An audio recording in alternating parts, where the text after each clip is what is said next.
Прочитали уже 3 темы за 2 дня, неплохо. Сегодня 4-я тема.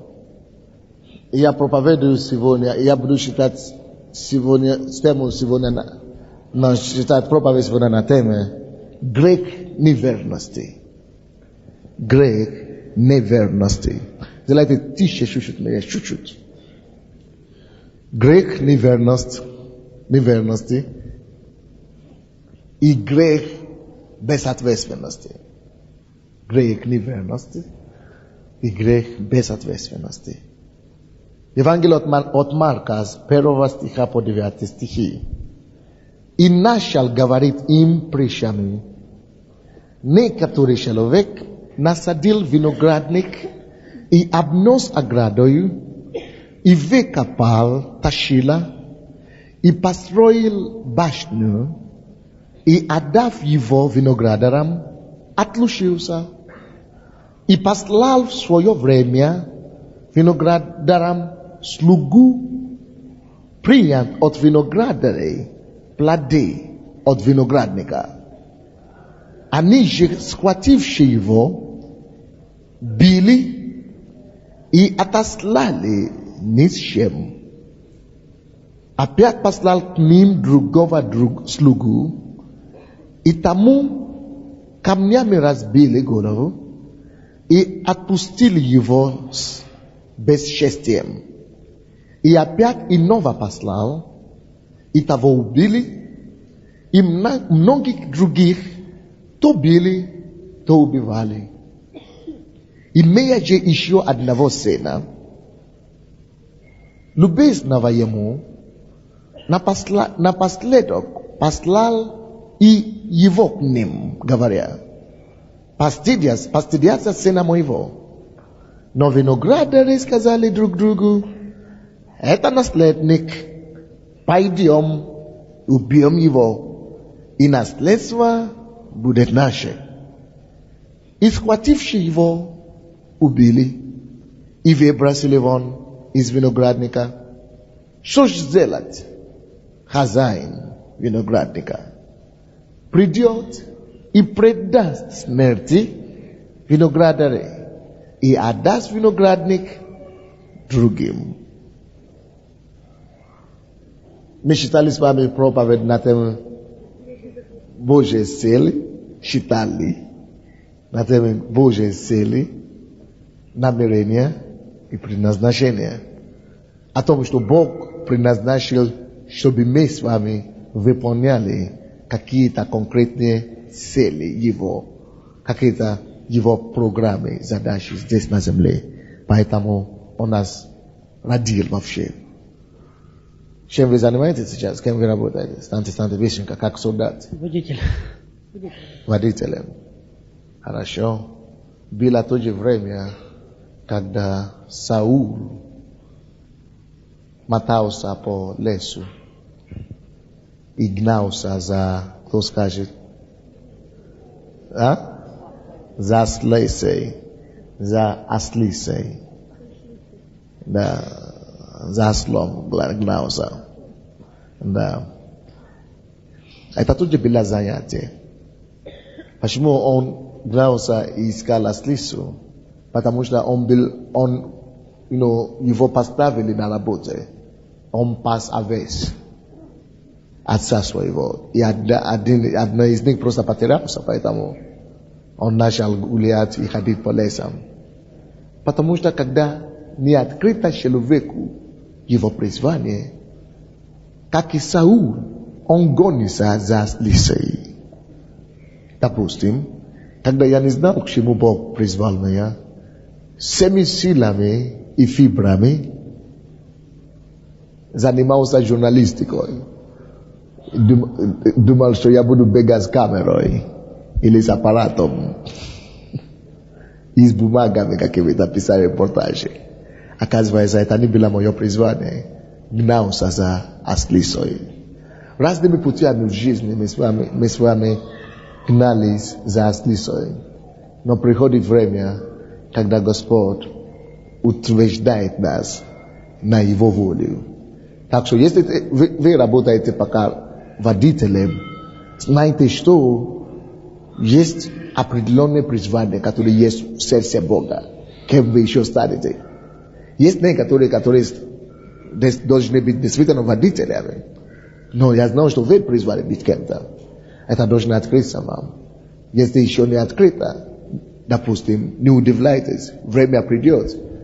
И не удивляйтесь, когда вы увидите себя, может быть, миссионером по какой-то стране, может быть, здесь служителем большим буквой. Потому что у Бога все установлено. Вы были рождены, чтобы это делать. Чтобы выполнить Его определенную задачу. Аминь. Аминь. Вы поняли меня, да? То мы это говорили с вами. Но вместе с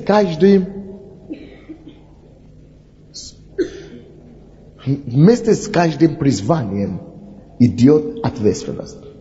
Давайте напишите себе это. Вместе с каждым призванием идет ответственность. Это во-первых. А также вместе с каждым доверием Божьим идет также ответственность. Потому что призвание — это доверие. Это Бог доверил тебе. Это Бог призвал тебя. И если Бог где-то доверял, призвал, значит, есть, это уже тебе дается ответственность от Бога за этот участок, который Он тебе дает. И об ответственности это мы хотим говорить. Когда есть ответственность, это значит, Бог ждет от человека, кому поручено задание, ответственность его. Самое главное ожидание Божие — это верность. Поэтому я говорю, что грех неверности или грех без ответственности.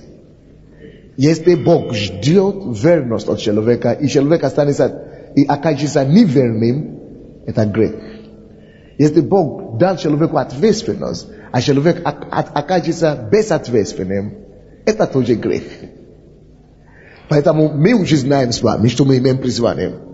Правильно? Даже если вы не знаете ваше призвание, это еще не значит, что у вас нет его. Все равно он есть. Потому что вы были созданы, чтобы выполнить уже определенное Богом призвание. Так что это призвание есть. Даже если вы его не будете знать. И раз есть ответственность, значит, Бог ждет верность. Значит, ответственность лежит на вас. Поэтому я хочу читать это место Писания. И поэтому мы решили именно эту тему читать сегодня с вами. Первый стих, 12 глава Марка говорит, Иисус эту же истину хотел передать нам. Иисус эту же истину передавал своим ученикам. И Он это передавал им в виде притчи. И начал говорить им притчами.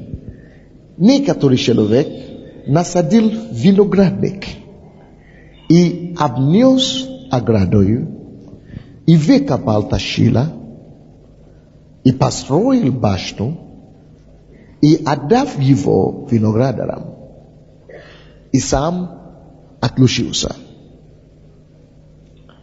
Мы видим здесь, что этот человек хозяин, господин тут.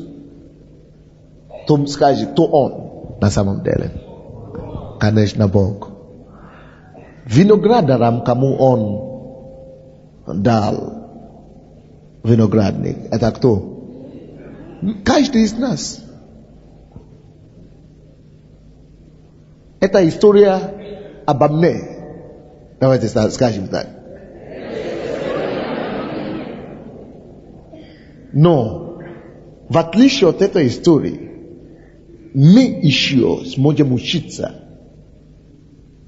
у этой истории, чтобы мы не оказались такими виноградарами, как те, которые здесь были. Видите разницу, да? Поэтому Бог всегда учит людей притчами, чтобы мы могли учиться. Мы видим здесь a zaina i gospodina tak очень ответственного человека. Он очень сверхответственный. Представляете себе, что он сдает виноградник и сам насадил этот виноградник. Если бы я или вы, бизнесмены, мы бы просто отдавали этот виноградник, как попало, в любом виде. Построили же. Сними, сделай ремонт. Уже снимать. Огради сам ограду. Зачем мне тебе ограду еще сделать? Зачем мне тебе стену еще обградить? Надо еще тошила тебя поставить. И что? Я буду жить или что ли? Вы не поняли меня? Но тут такой хозяин, такой господин, что он не просто насадил виноградник, но он такой внимательный, он такой ответственный, он такой корректный, он такой джентльмен.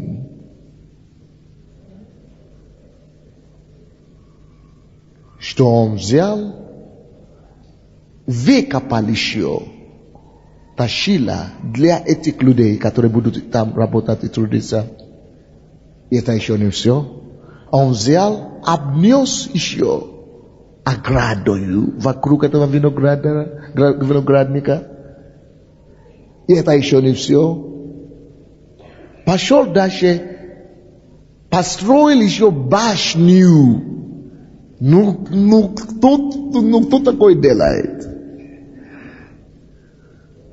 Это то же самое, что вы построили себе квартиру, купили квартиру, сделали ремонт, евроремонт, потом пошли, купили джакузи, знаете, какое джакузи, так, чтобы люди, которые там будут жить. И вы знаете, что вы не будете там жить. Вы хотите, говорят, что вы хотите делать с этой квартирой? В аренду хотим сдавать.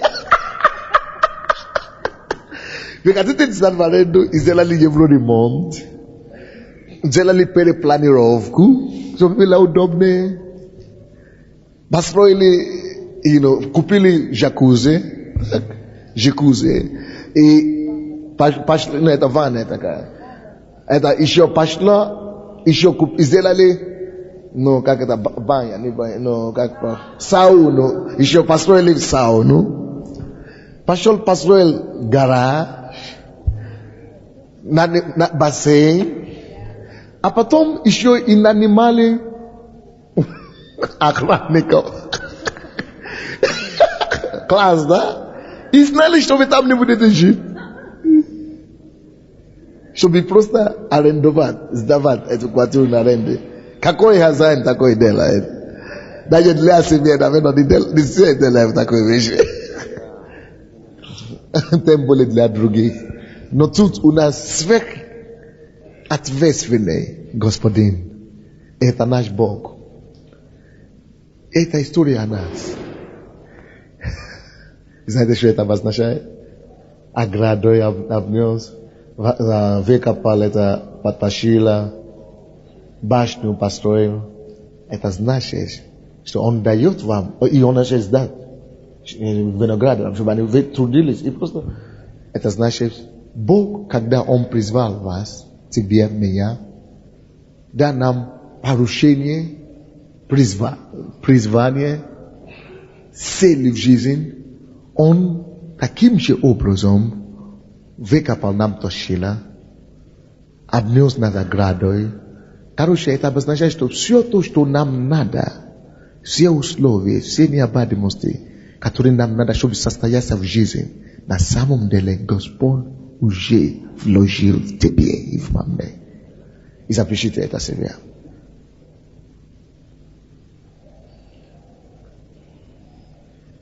Все условия созданы. Поэтому, братья и сестры, каждый может успеть. Каждый может успеть. Каждый может преуспевать в жизни. Абсолютно каждый сможет преуспевать. Каждый сможет отличаться. Каждый сможет выполнить свое призвание. Абсолютно каждый. Потому что хозяин хороший. Господин, он не злой. Господин, Он классный. Господин, Он отличнейший. Господин, Он совершенный. Господин, Он, который предусмотрел все. Господин, Он не ленивый, не эгоистичный. Он Господин такой, который предусмотрел все. Какой страна тебе родится? В каком доме тебе родится?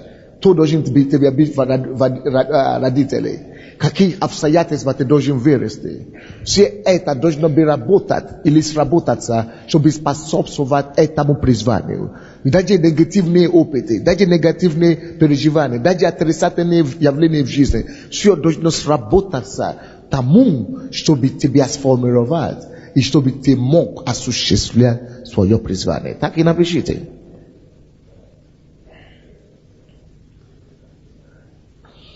Давайте скажем, у меня хороший Господин.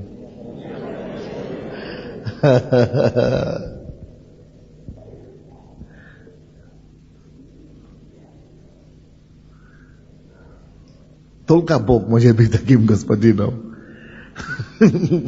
который насадил виноградник, обнес оградой, выкопал тащила, построил башню, и потом, после всего этого, и отдал его виноградарам, а сам отлучился. Ну на тебе вот добрый. Это история о нас. Это наша история. Это то, что Бог, как Он поступил с нас. Так что у нас нету с вами причины сказать, или бояться, или опасаться того, что а у меня нет условий, чтобы выполнить свое призвание. А я не родился в таком доме, чтобы выполнить свое призвание. Если бы я из такого дома, если бы я в Америке родился, если бы я жил бы в это самое, если бы у меня была бы такая возможность. Ну бросьте, дорогие. Ну бросьте.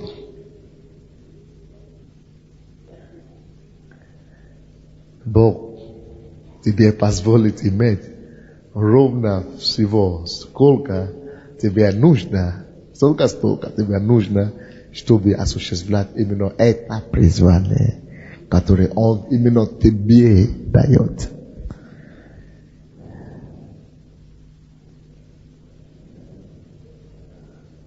Так что все нормально. Абсолютно нормально. Как раз. Как раз.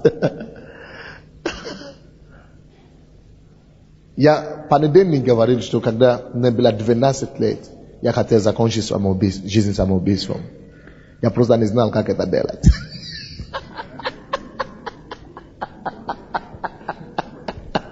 Потому что я думал, что я самый несчастливый человек на свете.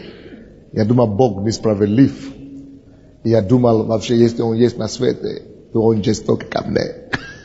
Или к нашей семье. Потому что трагедия случилась. Из-за моей личной трагедии, я думал, Бог, если Он это допустил, значит, либо Его нет, либо Он жесток к нам. Оказывается, это не так. Создатель Вселенной управляет событиями, чтобы все содействовало ко благу. Бог не жесток к тебе, или кому бы это не было. Он, наоборот, может быть, милосерден к тебе. Давайте скажем, я благодарю Тебя, Господь, за мою жизнь, за все то, что было. Хорошее и нехорошее.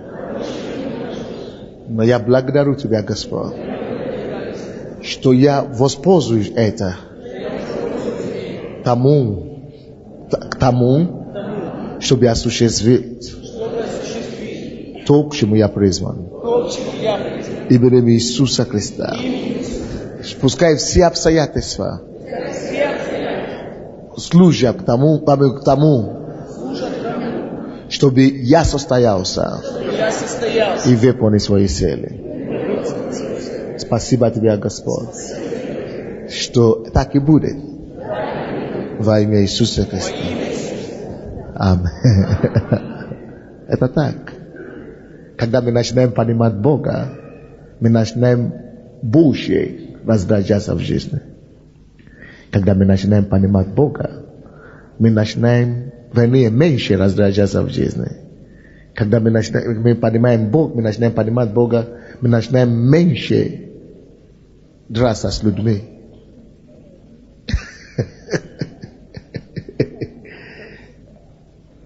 Или роптать на обстоятельства. Когда мы начинаем понимать пути Господни.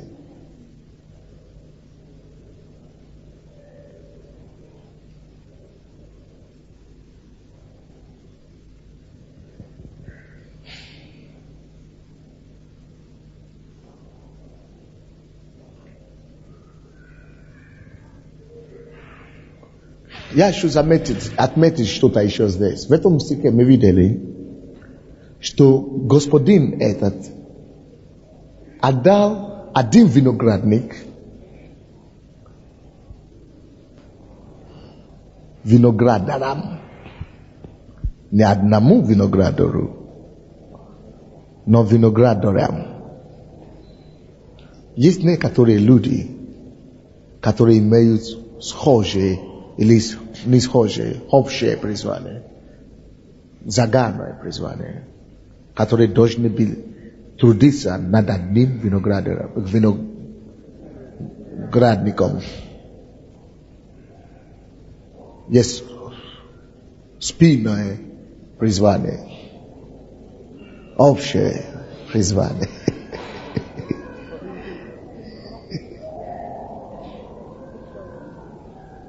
Я думаю, украинское слово в этом случае лучше. Спинное, закликанием, да? Покликание.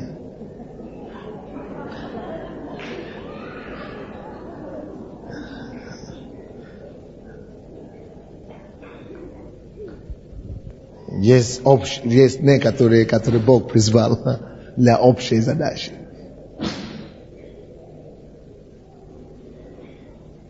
Для общей задачи.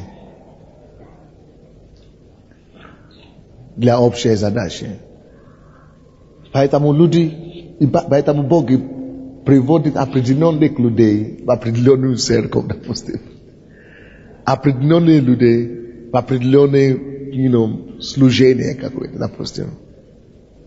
Но от каждого из них Бог ждет верность. Как и от всех их Бог ждет верность.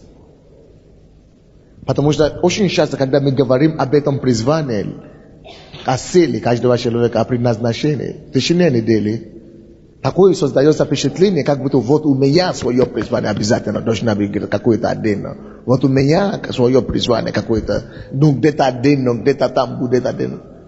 Но видите здесь, что Бог иногда так работает. То есть мы должны вместе что-то делать. Допустим, тут много виноградаров должны вместе обделывать один виноградник. Аминь. Потому что в каждом винограднике нужны различные руки, члены, различные места. Аминь.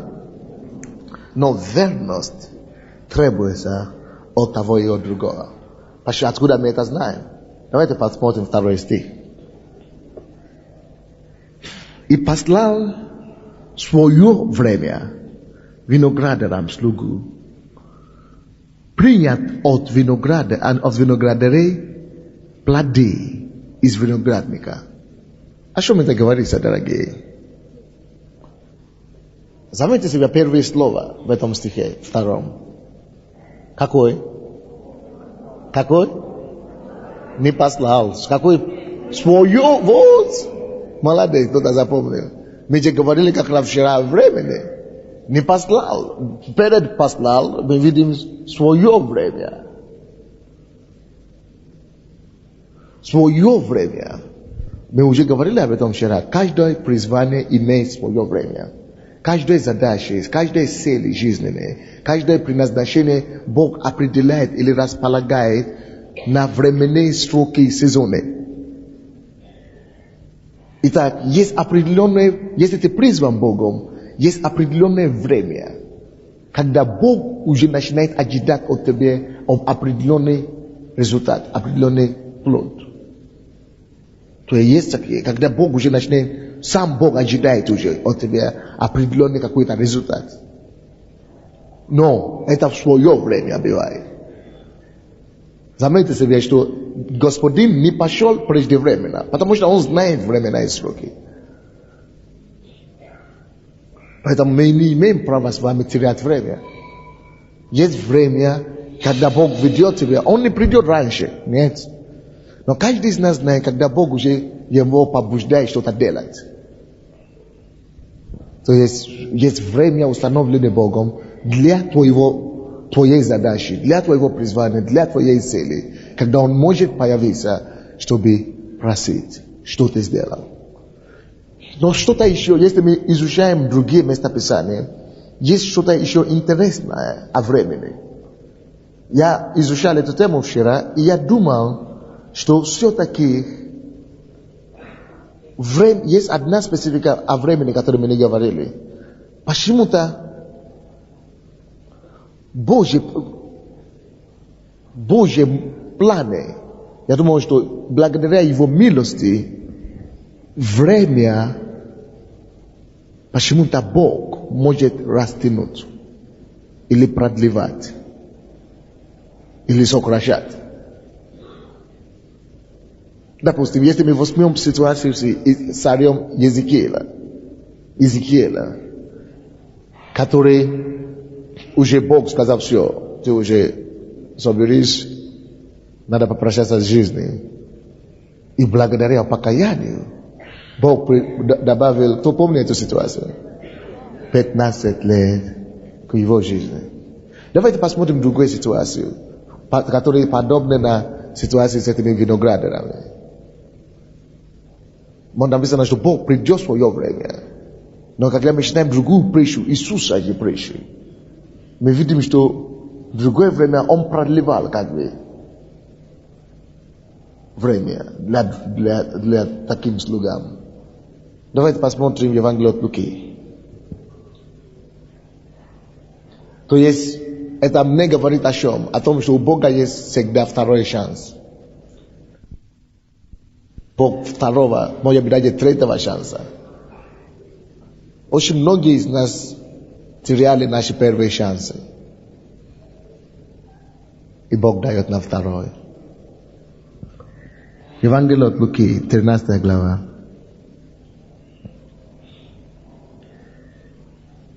Вы помните там притча о бесплодной смоковнице? 6 стиха по 9. Давайте будем читать. И сказал эту притчу: некто имел в винограднике своем посаженную смоковницу и пришел искать плода на ней. И не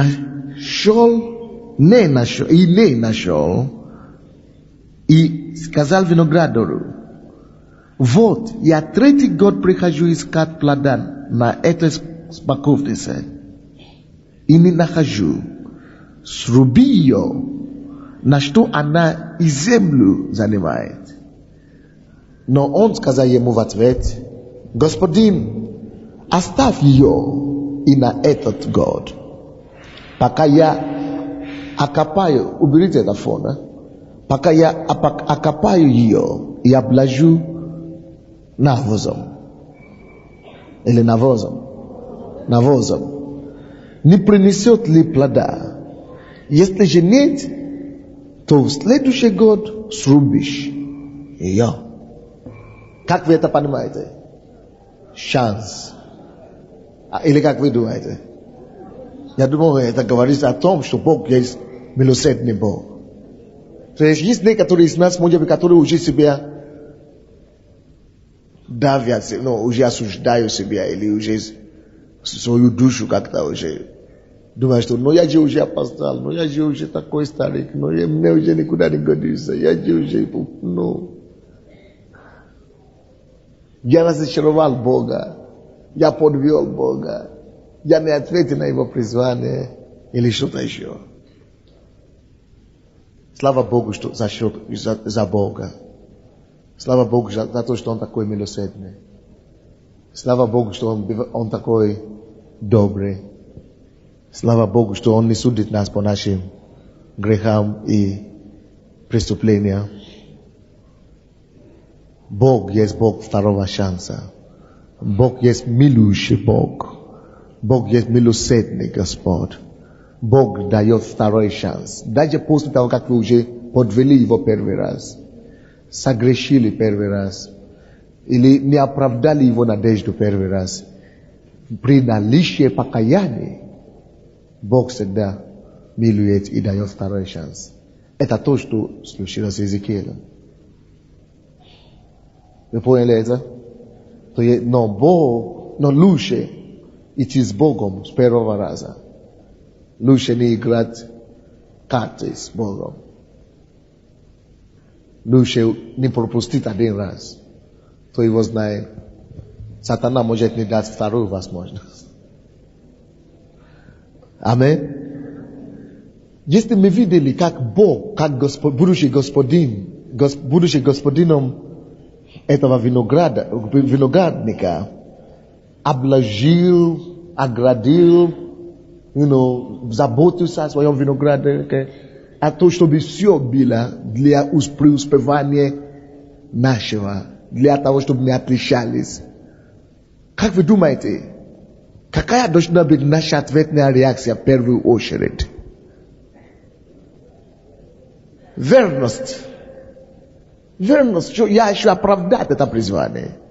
Если Он так подготовил этот виноградник для меня, если Он, так обнес, так выкопал это защила и еще башни построил ради меня, но я хочу оправдать Его ожидания. Прежде всего, я хочу оправдать Его ожидания. Прежде всего. Вот почему каждый из нас, прежде всего, как Иисус, должен стремиться к тому, чтобы оправдать свое призвание, чтобы осуществлять свое призвание, чтобы реализовать свои потенциалы. То, что мы должны реализовать свои потенциалы.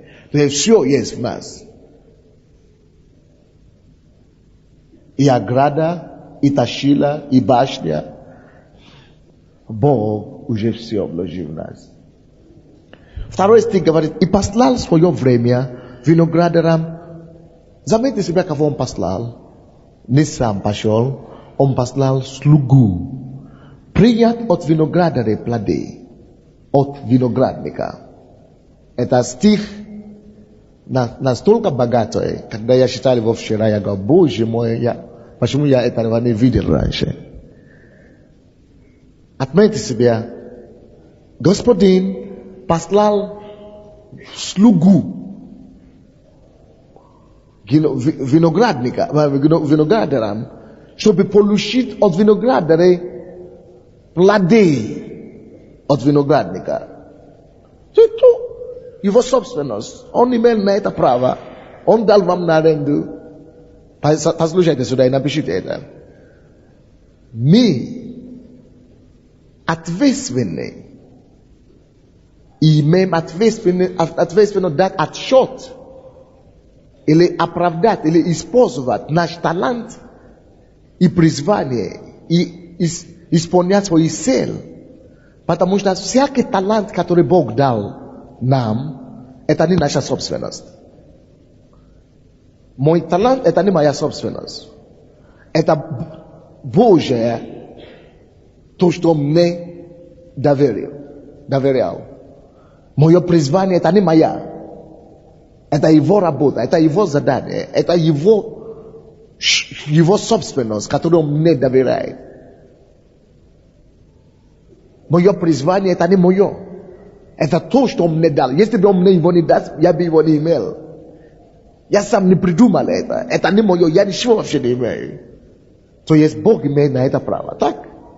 Итак, Он послал слугу к этим виноградарям, чтобы просить у них плоды. Vidite, on ne pas là slugu, чтобы sluga взял виноградник или собрать виноградник. Нет. Вы работаете, но плоды должны быть от виноградника. Итак, мы пишем следующее. Бог ждет от меня постоянные плоды. Чтобы своим талантом я принес плоды людям, Богу. Бог ждет от меня плоды. Окей. Следующее. Отметьте себе, что не сам виноградник пришел за плодами. Ему не нужно. Видите, все то, что мы делаем для Бога или для людей, очень часто мы думаем, что это мы делаем какую-то пользу Богу. Мы думаем, что это мы услугу делаем. No. Богу не нужно, чтобы люди пели ему. Ангелы поют вот так. Они поют так красиво, что куда там твой голос? Или любой пример, или проповедовать, или что-то такое. То есть Бог не нуждается в этих всех вещах. Правильно, да? То есть, но это мы нуждаемся в этом в первую очередь. Но отметьте себе, что Бог послал именно слугу. Какой тут нам урок? Слушайте сюда, братья. Всякий дар, всякий талант, всякое призвание, которое у тебя есть от Бога, у Бога, Бог постоянно будет поселять к тебе людей, которые будут нуждаться в плоды этого служения. Люди, которые будут иметь нужды в плодах от этого дара, этого таланта, этого служения, этого призвания, этой цели. В этом же мире. Вы понимаете меня? В этом же мире, где мы находимся, Бог на небе, Господин отключился, Господина вообще его нет. Но здесь есть слуги, здесь есть люди его, которые имеют нужды в этом. И Бог будет направлять этих людей тебе, потому что Он тебе дал какой-то талант. Тебе, потому что Он тебе дал какое-то призвание. Тебе, потому что Он поставил тебе на какой-то цели, чтобы ты выполнил эту цель, чтобы ты производил плоды постоянно. И люди есть, которым нужны, которые эти плоды нужны, которые ждут эти плоды. Почему мы должны приносить плоды постоянно? Потому что если я не принесу, кто-то будет страдать. Я поэтому был поставлен Богом, чтобы все работало. Чтобы мой плод, чтобы кто будет нуждаться в этом, мог вовремя прийти и иметь и владеть. Вы не понимаете меня?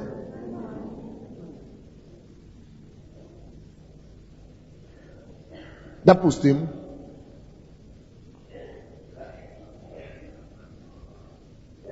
где ты покаялась?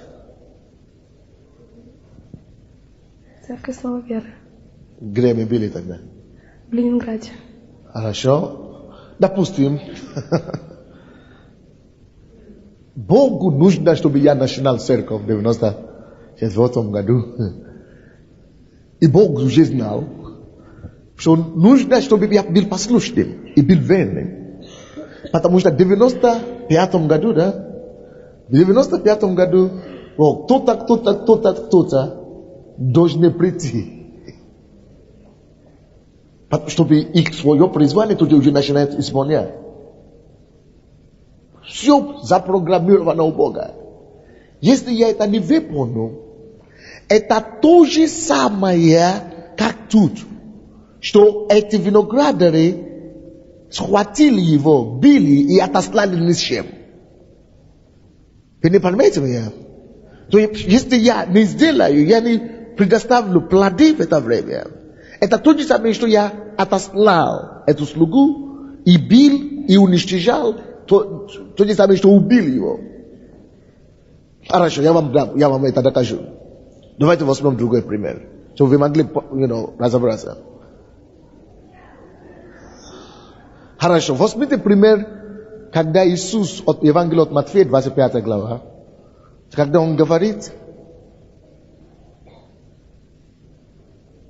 когда я был больной, вы, кому-то Он говорил, вы посетили меня в больнице. Я был в темнице, заключении, вы пришли ко мне. Я был голоден, алкал, вы кормили. Окей. Одному Он это говорил. Но другим, Он говорит совершенно наоборот, you know. Я был голоден, но он же не был голоден. Он же не пришел сам. И эти люди начали говорить, слушай, дорогой, ну Господь, ну когда это такое было? Я тебя вообще в жизни не видел.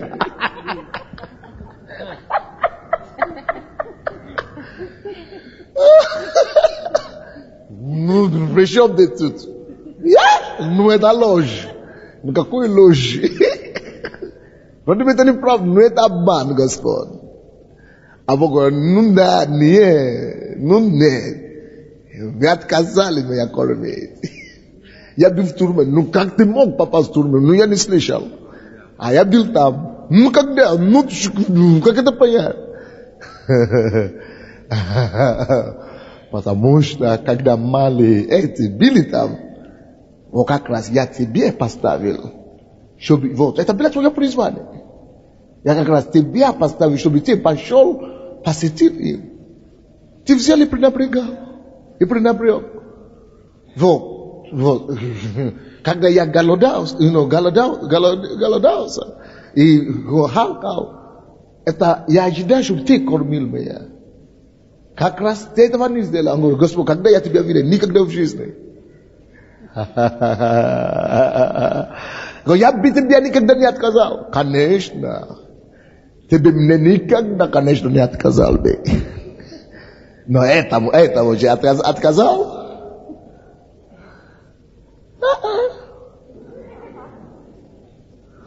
Вот о чем речь.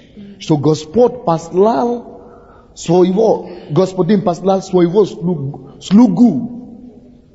Именно слугу послал, чтобы именно получить не виноградника, брата, не нужен ему виноградник, но чтобы получить плоды от каждого призвания, от каждого таланта, от каждого дара, от каждой силы. Бог постоянно ждет плоды и постоянно присылает слугу. Как ты относишься к ним, точно так Бог и расценивает, что ты к нему относишься.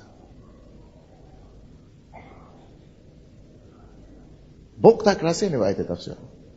Поэтому, когда люди приходят на домашнюю группу, вы знаете, как мы там их принимаем порой?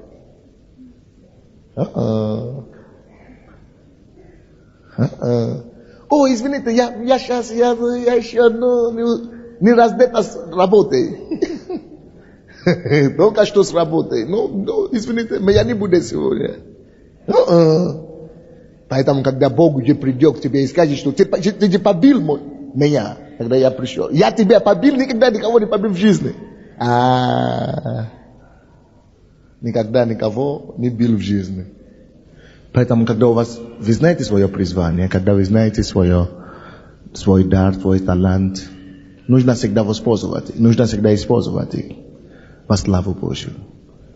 Когда вы находите свое место, нужно всегда просто прославлять Господа своим даром. Везде. Допустим, я как пастор, я не могу говорить, что у меня есть хорошо, когда я могу быть пастором в рабочее время. С 9 до 10. Не. Если я уже пастор, значит это призвание на мне все время. И когда я сплю, и когда я хожу, и когда я сижу, и когда я дома, и когда я на работе, я уже в слугу Бога. Я как солдат, как армия. Могут на службу, как солдат, могут призвать на службу в любое время. Я себя не принадлежу уже, все. Я офицер, я на службе.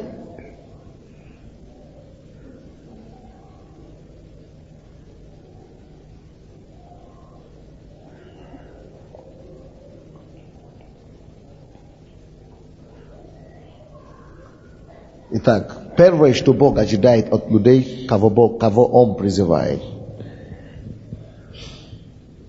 это то, чтобы мы были верными. 1 Коринфянам 4:2. 1 Коринфянам 4:2.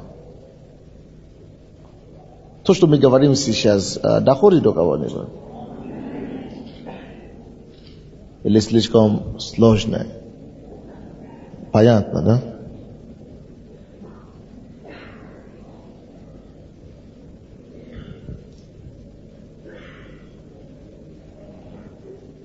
Поэтому кому-то говорят, пожалуйста, люди покаялись в вашем районе. Звоните, пожалуйста, этим новообращенным. Тот забил, тот не успел. Что они еще говорят? Но то не было времени. Слушайте, братья и сестры. Давайте, посмотрите на меня, пожалуйста. Я лидер домашней группы. Не даю телефоны 10 человек. Позвони им. Ходи к ним в гости. Приглашай их. Ну, люди твои. Не было времени, не успел никогда. Чем занимался? Работал. Или что-то. Семья. Но если я знаю, что это мое призвание, то в жизни человека что идет первое? Что должно быть на первом месте? Кроме Бога, после Бога. А? Дом, семья. Хорошо. Да, но до семьи еще у тебя было призвание от Бога. Это то, что он учил нам, это доктор Майс Монро. Он говорит, что когда Бог создал Адама, он до того, как привел Еву к нему, он сначала поставил его на поле, построил Едем и говорит ему, работай, трудись. Сначала закопай землю, работай над землей. И только после этого Бог дал ему золото, потому что он работал. И только после этого жену. Потому что с человеком, как только что Бог призывает человека, твоим рождением вообще уже есть твое призвание в тебе, как личность. Вы слышите меня, да? То есть ты и твое призвание, получается, неразделимы. Точно как у меня есть свое призвание, у жена моя есть ее призвание. Может быть, мы будем иметь общее призвание, но мы будем отвечать по отдельности. Она должна отвечать за себя. Так что я не могу говорить, что потому что я был на работе мирской какой-то, который я знаю, что это не основное. Работа мирская или что-то другое, это просто способ, чтобы поддержать плод. Но моя духовный человек, моя личность, я как личность, я духовный человек. И мой духовный человек имеет это призвание от Бога, прежде всего, чем плоское. Что-то я нашел. Я могу поменять работу мирскую, но я не могу поменять призвание, я не могу выбрать призвание. Это то, что Бог уже мне дал, то, что я обязан делать. Так что все остальное это поддержка этому призванию. Это возможно, чтобы я мог реализовать свое призвание основное. Допустим, некоторые из вас, Бог вам поставил на мирскую работу, именно чтобы эта мирская работа стала ваше миссионерское поле. Чтобы вы там могли реализовать Божье призвание на вашей жизни. Или чтобы через это место мирскую работу, чтобы вы могли осуществлять еще высшее призвание.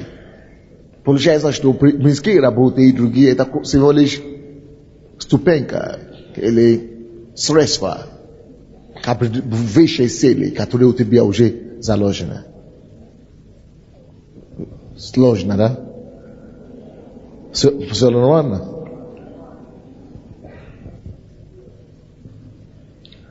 Амин. 1 Коринфянам 4:2. No, 4, с 1 стиха по 2 стихи.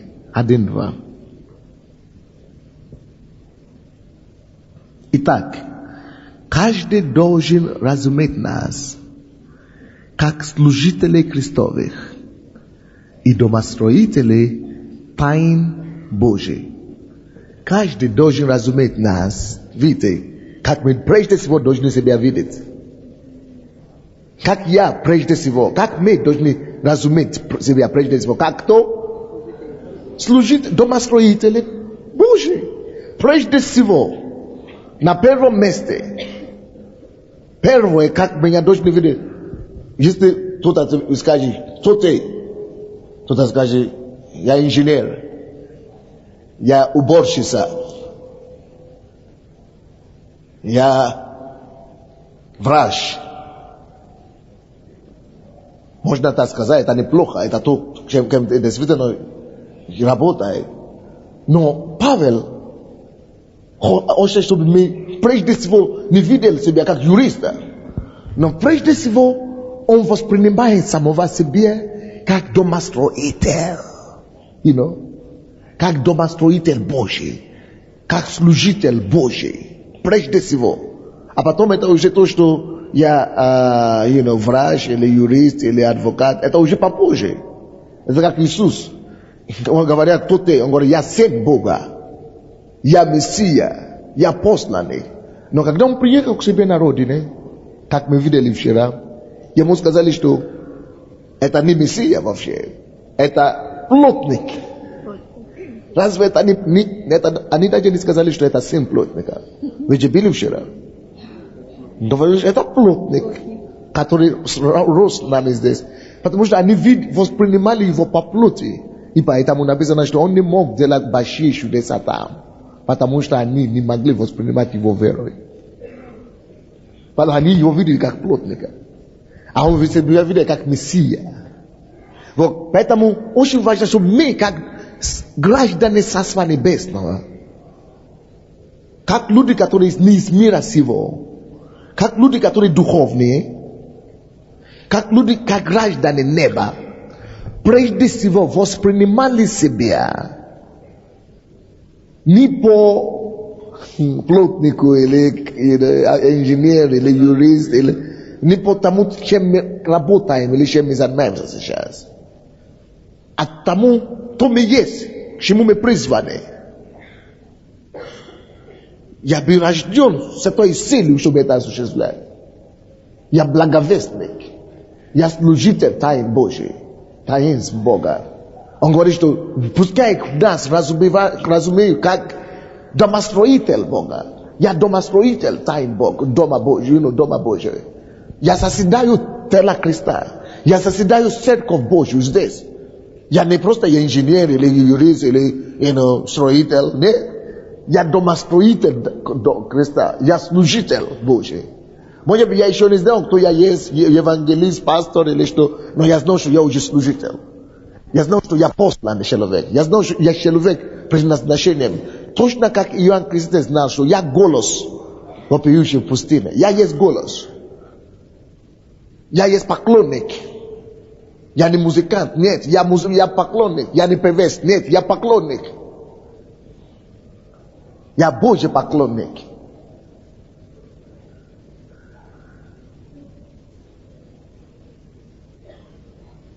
Я служитель Бога. И когда вы читаете всякие местописания, все письма, послания, которые мы читаем, первые стихи, Павел или Иаков или Петр, они всегда говорят, что я раб Господа Иисуса Христа, я служитель Господа Иисуса Христа, я учитель призванный, я апостол Господа. Они разумевают себе уже, подразумевают себе по своем призвании. Они уже смотрят на себя как единоцелое с этим призванием, потому что это я был призван делать. К этому я был рожден. Вы понимаете меня, не?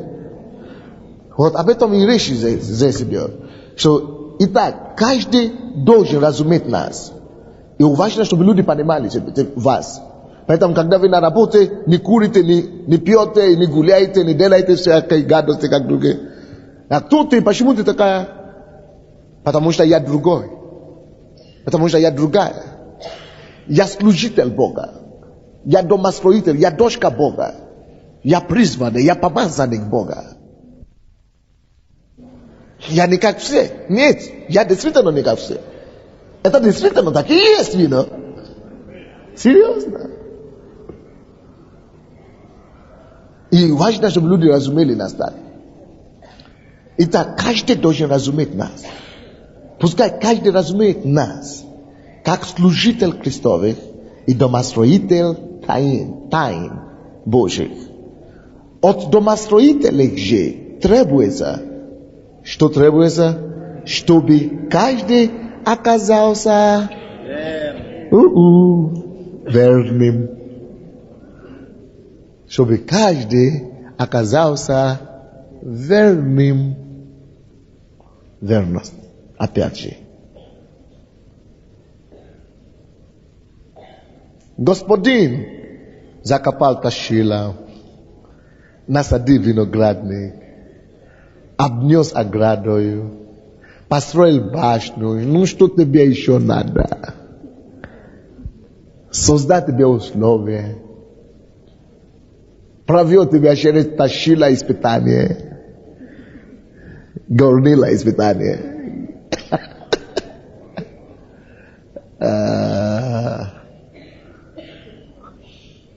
Подготовить тебя как следует.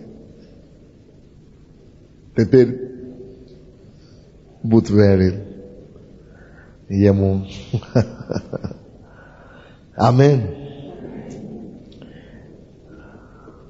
Бог требует верность от нас. Ни демагогии, ни пустых разговоров, осуществляй свое призвание, как домостроитель. Чтобы каждый разумел тебя, что ты человек с миссией в этой земле. Ты не просто один из блуждающихся. Ты не просто один из живущих пустую, не знающих, за что они живут, просто проводящие время на этой земле, как попало, как получится. Просто работающие. Вы знаете, это беда людей. Люди живут, работают, просто работают. Нет, я не работаю. Я осуществляю призвание. Я не хожу на работу. Нет, я служу. Ха-ха-ха-ха. Класс, правда? Это то, что Бог говорил Тимофею. Что не трать время. Ты знаешь, что ты человек с целью. Ты знаешь, что человек предназначение. Ты особенный. 1 Тимофею, 6 глава, 20 стих.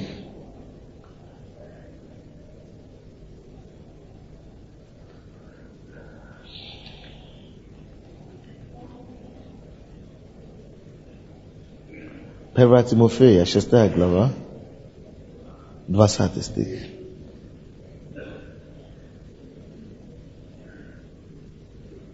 Верность.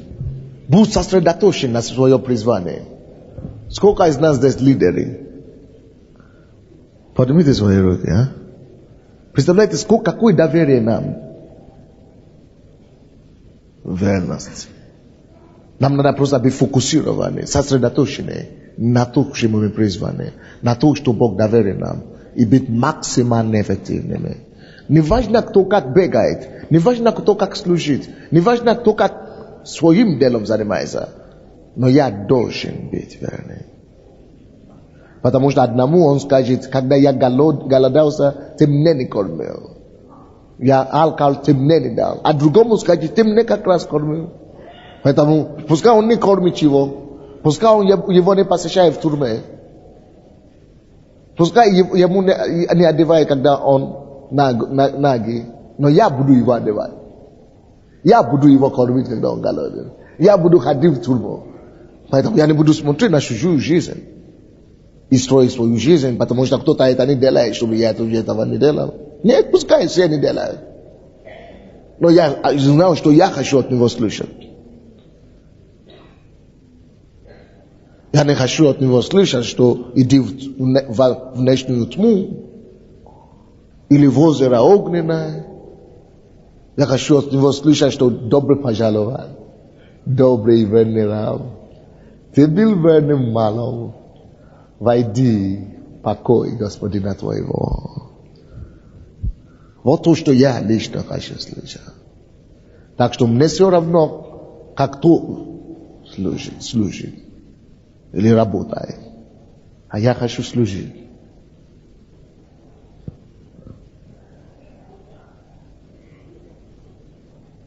Первое Тимофей, 6 глава, 20 стих. Это то, что Тимофей пытался, это то, что Павел пытался сказать Тимофею. О, Тимофей, храни преданное тебе. Храни. Твое призвание, храни его. Это то, что тебе предано. Храни.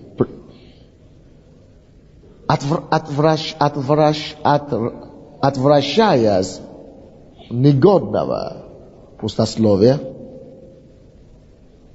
и прикословий лжеименного знания. Лжеименного знания. So, если он говорит, что не занимайся пустословием, не занимайся, лжеучением, лжезнаний, лжеименных знаний, пустословие. То есть занимайся делом, короче. Ты призван к делу, занимайся делом. Не обращай внимания на пустяки. Занимайся то, к чему ты призван. Храни это. Это твоя первая ответственность. Не будь неверным. Занимайся твоим делом. Кто вообще спорит, пускай спорит, не спорь с ним. Кто вообще философировался, пускай философствует. Не философствуй с ними. Занимайся твоим делом. Просто храни твое, видение. Храни твое призвание. То, что тебе было доверено, сохрани это до конца. А кто уже как занимается, это уже не твоя проблема. Бог требует верность от людей своих. Давайте вернемся оттуда, откуда мы начали. Подходим к концу. Марка, 12 глава.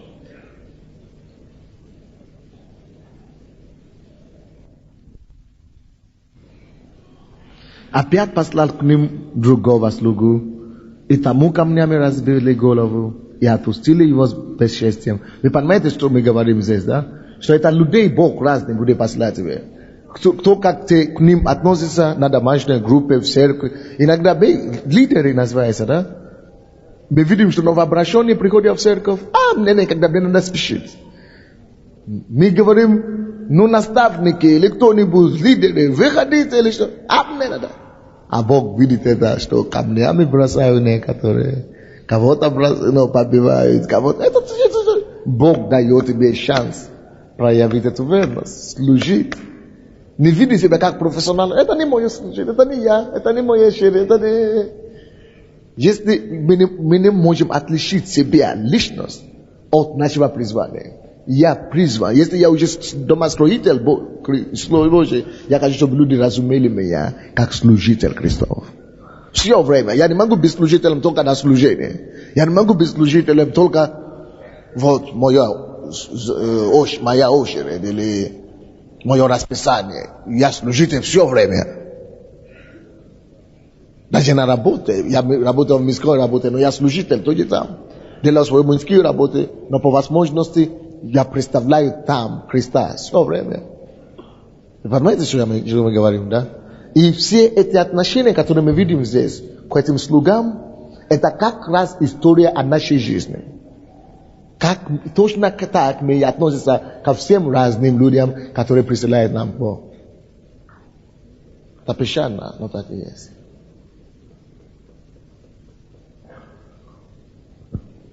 Опять послал к ним другого слугу, и тому камнями разбили голову, и отпустили его с бесчестием. Кто-то говорит, что я точно никого не разбил голову.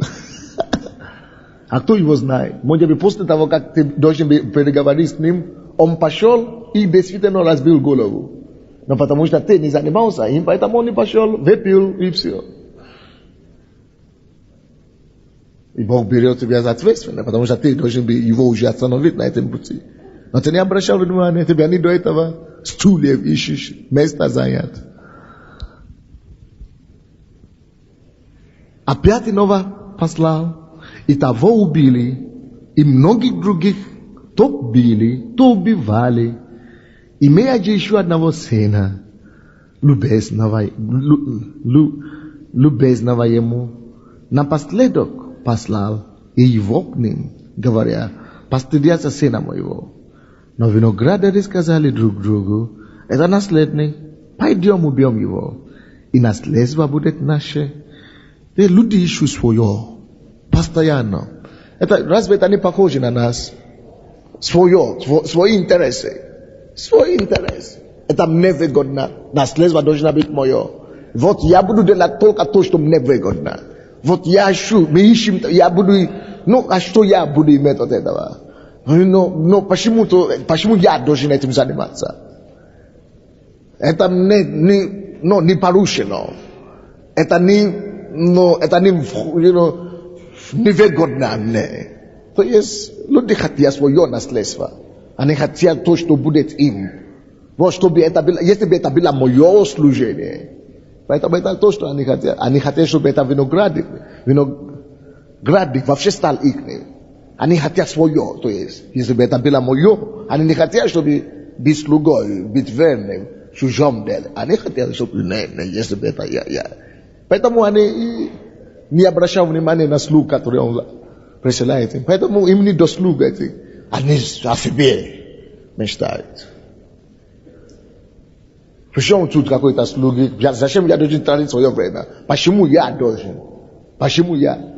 Но человек, который призван Богом, который знает, что Бог его родил для определенной цели, он тот понимает, что отличить его жизнь и его цель, к чему он был предназначен, уже нельзя.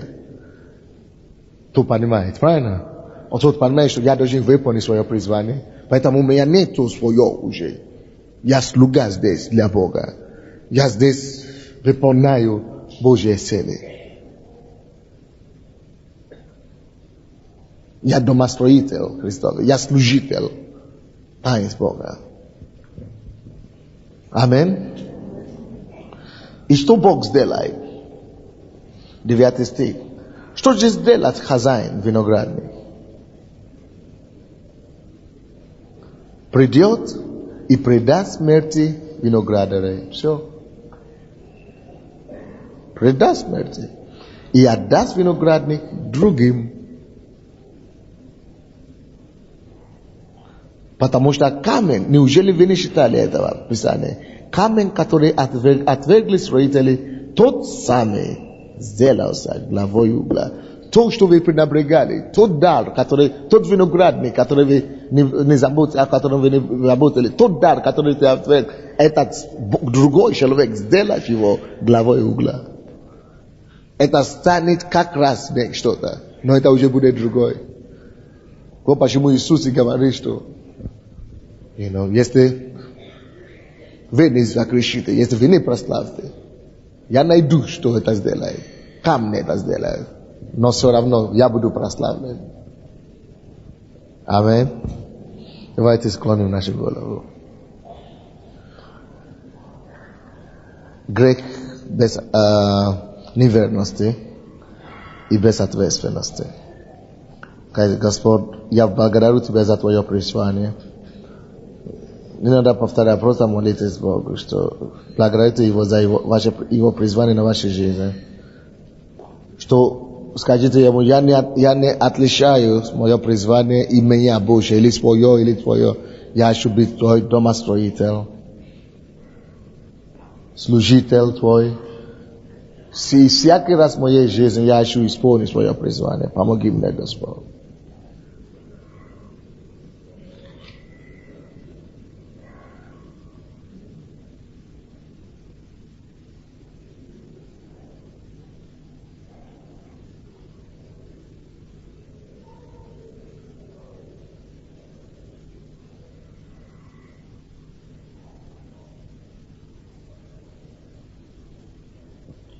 чтобы никто из нас не был такой, как эти виноградари.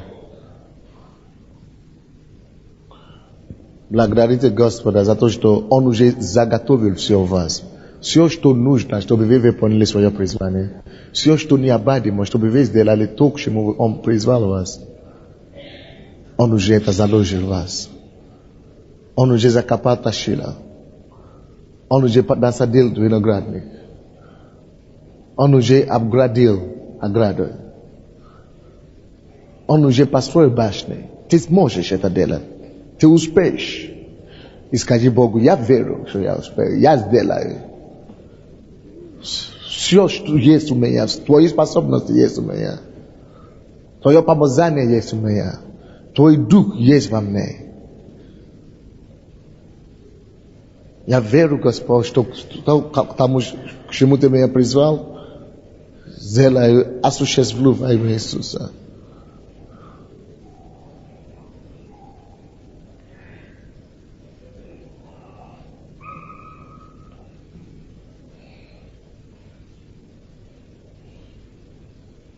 И когда время Божье придет, когда Он начнет посылать к вам людей, слуги Его, чтобы они получили какие-то плоды, которые Он уже вложил в вас, что во имя Иисуса, Божьей благодати у вас будет что приложить этим слугам. У вас будет определенные плоды, которые давать во имя Иисуса. Скажи Ему, Господь, я верю, что у меня будет что приложить слуги, которые будут приходить ко мне. Я никого не буду разбивать голову, я никого не буду разгонять, я не буду отвергать никого от моего призвания, от того, чтобы осуществлять и давать то, что я должен дать другим. Нет, я буду давать, у меня будет что давать другим во имя Иисуса.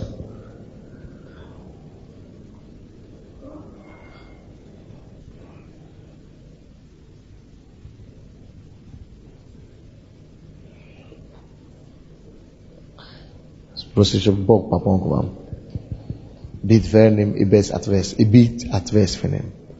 Самый первый грех этих людей – это легкомыслие. Они не посчитали это серьезно. Давайте попросим, чтобы Бог убрал легкомыслие от нас. Несерьезность, не отсутствие посвящения. Чтобы Бог дал нам посвящение. Убрал легкомысленности. Это поможет нам быть ответственным и быть верным. Еще раз я хотел бы сказать всем, которые здесь, если вы еще не лидеры, вы помните, я понимаю людей, которые еще не лидеры и так далее, что после этой школы, я хочу, чтобы вы уже начали думать сейчас, чем вы можете заниматься, где вы сможете себя реализовать. Я ожидаю, чтобы каждый из нас, каждый человек начал реализовывать себя, начал получать группу или подойти к своему лидеру или своему домашнему координатору, что дай мне группу, я хочу, я буду работать, я верю, что я могу это делать, я начинаю что-то делать, потому что слуги Бог уже присылает к вам, слуги Бог будет продолжать присылать к вам. Как вы отвечаете им, зависит от того, что Иисус скажет вам. Когда я голодался, кормил ли? So это будет зависеть от того, что это будет определить то, что Иисус скажет нам. Ты кормил меня, ты посетил меня, или не кормил, не посетил.